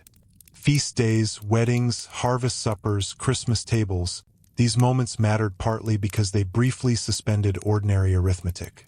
More meat, better bread, stronger drink, sweeter things, guests laughing louder than usual. These memories lasted because scarcity made them bright. People told stories about food because food held emotion. The wedding where the pig was finally slaughtered. The Easter when butter returned after Lent. The Christmas when the ale was especially good. The famine year when bread failed. These were not side notes. They were family history, which is why, when summer finally deepened and the fields began to show whether spring's labor had been enough, entire communities watched not just for beauty, but for evidence.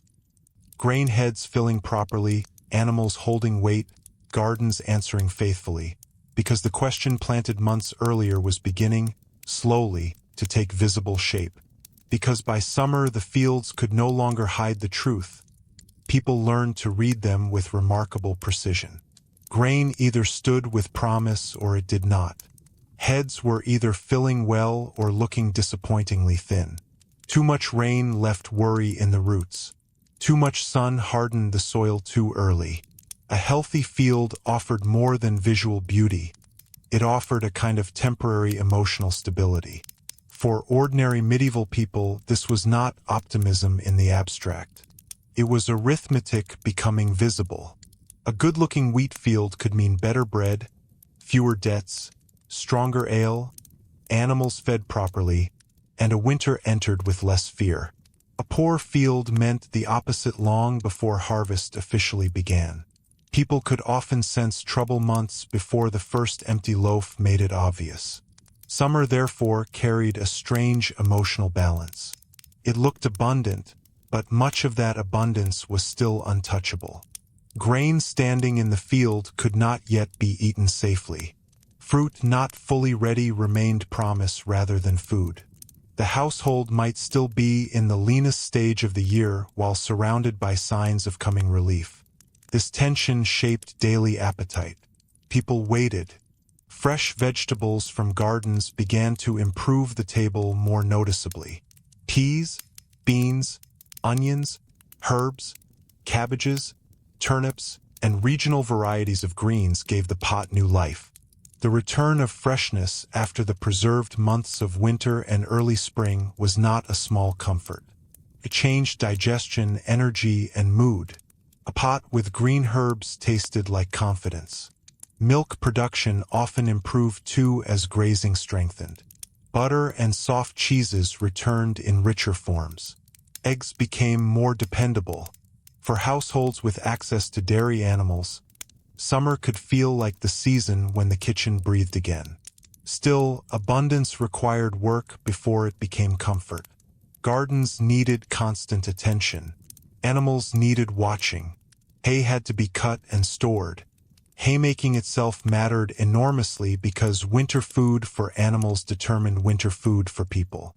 A cow fed badly in winter meant weaker milk, weaker butter, weaker cheese, and weaker security. This is one of the quiet truths of medieval food. People often spent enormous labor feeding the animals that would later feed them. Hay was future milk. Woodland mast was future bacon. Good pasture was future bread by another route. Ordinary people understood these chains instinctively. Even weather during haymaking carried its own anxiety. Rain at the wrong moment could spoil stored hay and quietly threaten the cold months ahead. Medieval life trained people to fear ordinary rain with extraordinary seriousness. Summer markets reflected these changes. Fresh produce appeared more often. Eggs and dairy moved more reliably. Fish availability shifted with season and local conditions.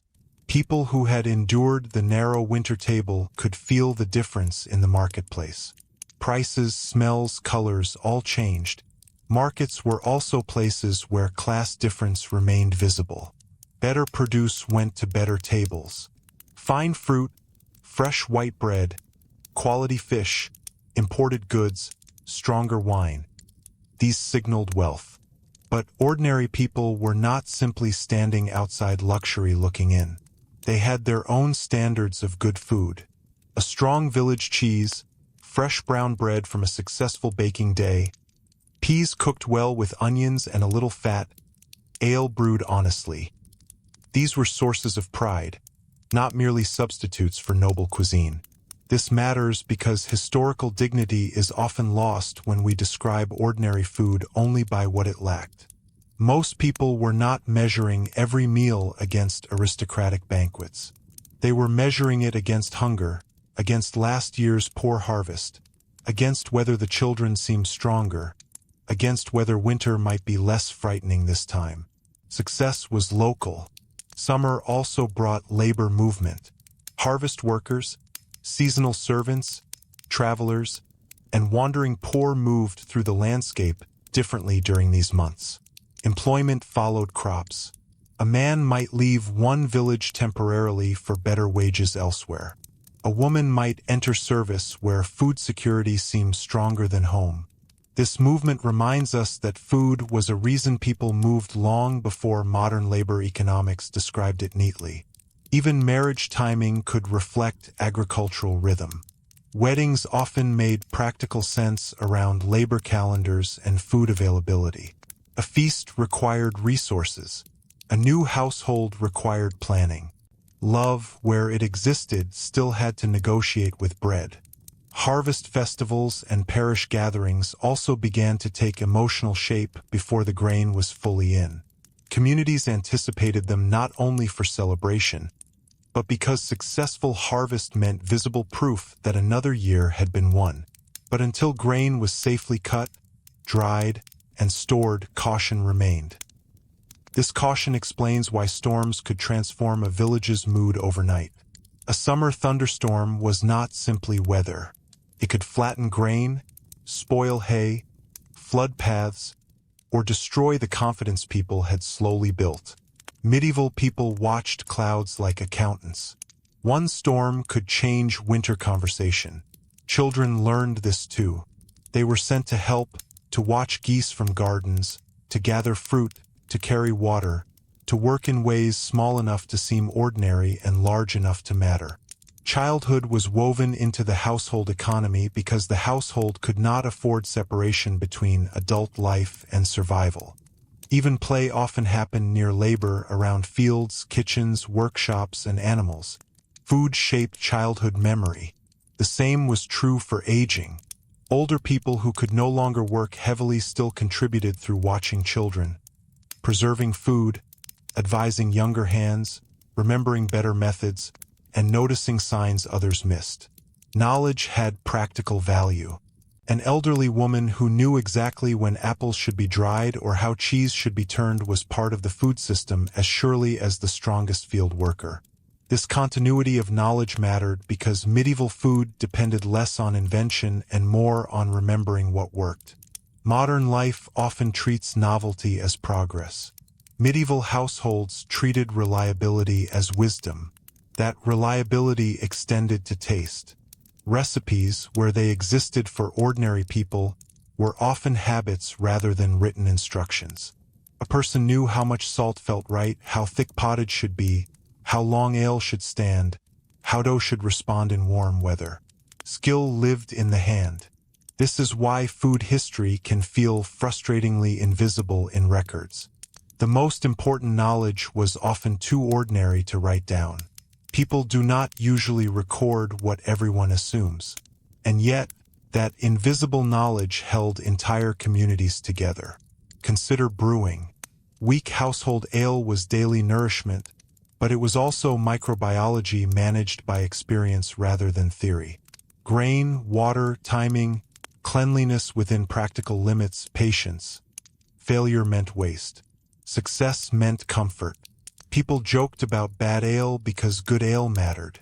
Or consider cheese. Turning milk into something durable required judgment. Too warm, too cold, too much salt, too little care. Mistakes had consequences. A good cheese shelf was quiet wealth. Ordinary food was full of such quiet wealth.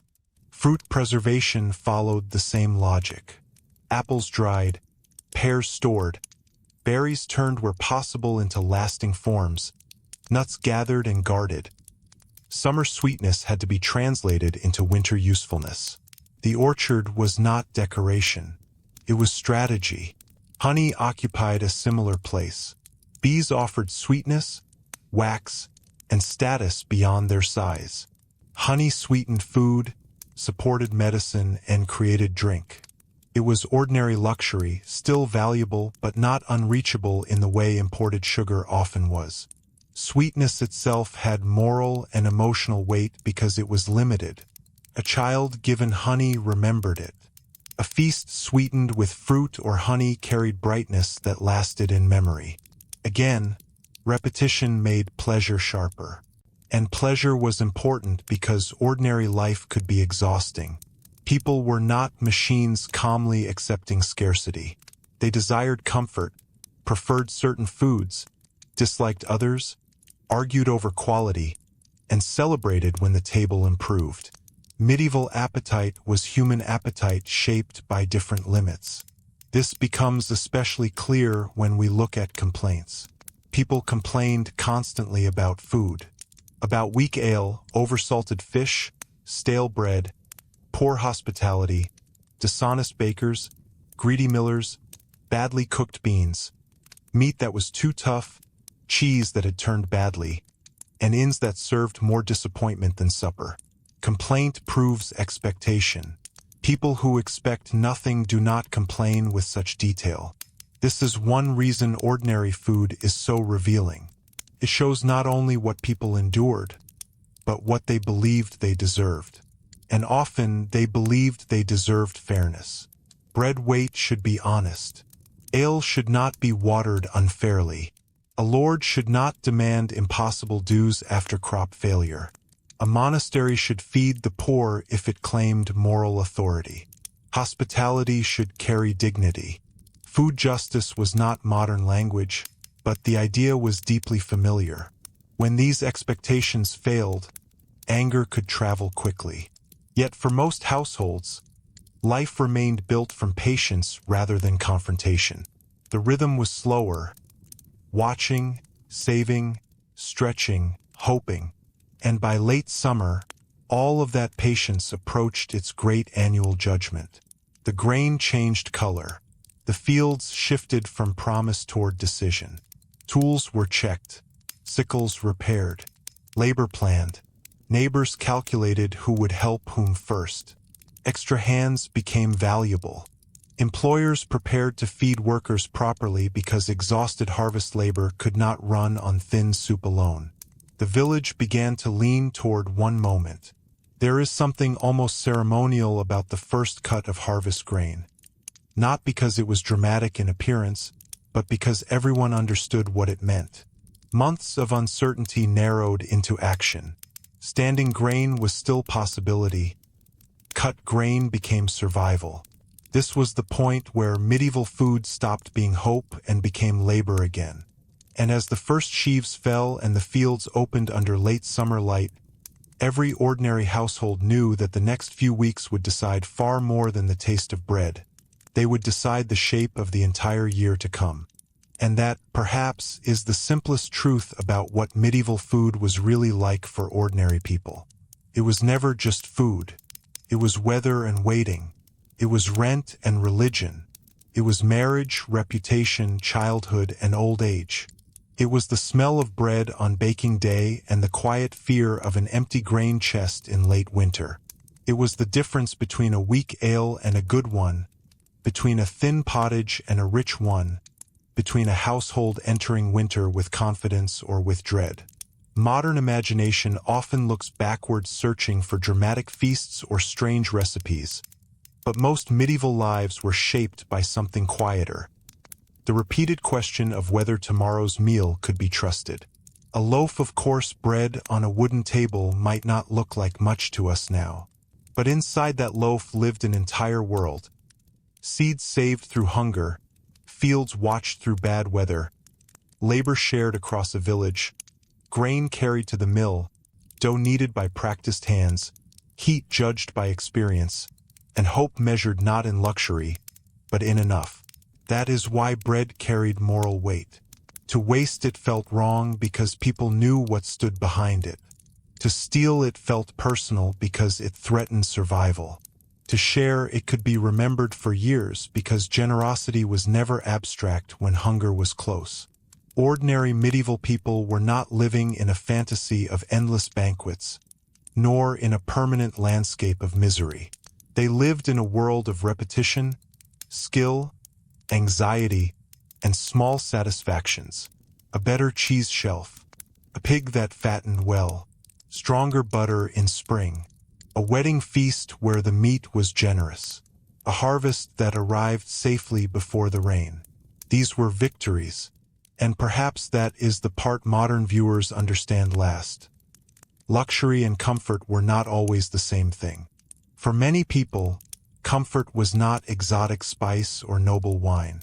It was familiar bread, a warm pot by the fire, enough ale for the household, and the ordinary miracle of entering winter without fear. Security tastes different from luxury. If you had lived in that world, you would have learned quickly that food was not background to history. It was history. Kings could argue, wars could move across borders, laws could change. But every ordinary person still had to wake up and ask the oldest practical question of all. What will we eat? And how will we make sure there is enough tomorrow? That question shaped villages more than speeches ever did.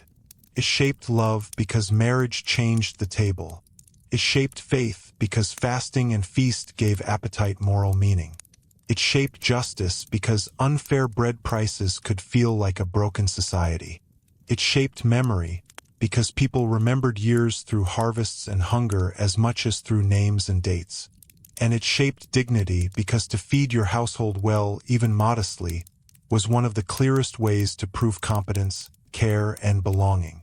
So when we look back at medieval food, we are not really looking at recipes. We are looking at survival organized into daily life. We are looking at ordinary intelligence. Women stretching stores through winter, old men reading weather in the sky, children learning which berries mattered, bakers knowing the oven by touch, families counting loaves with quiet precision. We are looking at a world where the table was small, but its meaning was enormous. And maybe that is why these histories still hold us. Because beneath the strange details, the dark bread, the salted herring, the cabbage pots, the fasting days, the emotional truth is still familiar. People wanted what people still want now.